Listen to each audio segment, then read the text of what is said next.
Es ist der alte Mann, der immer mit der Senta im Park war. Alle Ärzte und Krankenschwestern hatten ernste Gesichter und besorgt reingeschaut.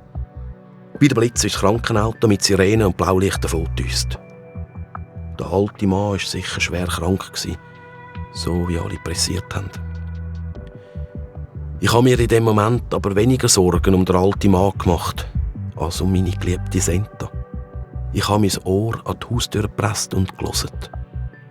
Ein leisliches Gejaul war zu hören. Die Stimme von meiner allerliebsten Senta hat mir das Herz fast verrissen. Lange Zeit bin ich vor der Haustür gehockt und habe gehofft, dass irgendwann die Tür aufgeht, sodass ich rein ins Haus und Senta trösten. Aber es ist nichts passiert, ausser meinem Magen. Ich habe seit dem Morgen nichts mehr gefuttert und darum hat sich mein Magen in den höchsten Tönen angemeldet. Ja, und darum schleiche ich jetzt zu den Ostpark, in der Hoffnung, irgendetwas Essbares zu finden. So, jetzt habe ich nichts mehr zu erzählen. Jetzt kann ich als Unterhaltung euch nur noch das Knurren von meinem Magen anbieten. Oder ein Lied könnt ihr singen. Alle meine Entli. So ein Entli. So ein kleines, herziges Entli würde ich jetzt gerade auf der Stelle mit den Federn verschlingen. So Hunger habe ich.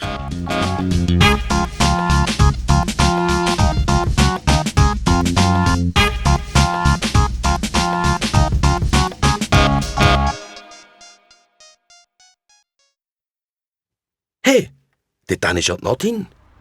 Sie ist mit 2 Freundinnen unterwegs im Ostpark. Hoi Oswald! Schaut, das ist der Oswald, der Hund vom Timo, den ich euch von ihm erzählt habe. Er ist ein ganz Lieber und ein richtiger Oberschnüffler. Gell, Oswald? Ja, Nadine, erzähl noch weiter, wie toll ich bin. Oswald, hast du Hunger? Schau, wir haben etwas für dich. Hast du gerne Hamburger? Das eine Mädchen hebt einen riesigen Hamburger von meinem Gesicht. Ja, ich wollte natürlich gerade reinbeissen. Moment, ein bisschen verdienen musst du den Hamburger schon. Schau, ich habe eben gewettet, dass du durch das Türchen da durchkommst. Die anderen beiden glauben es mir nicht. Nadine stellt den Katzenkäfig vor meine Nase. Das Türchen ist eng, aber nicht zu eng für mich. Und für einen Hamburger mache ich sowieso alles. Darum schlüpfe ich natürlich sofort rein, nachdem Nadine den Hamburger drin platziert hat. Nadine macht vorsorglich das Türchen hinter mir zu, dass ich meinen Hamburger ganz ungestört verschlingen kann.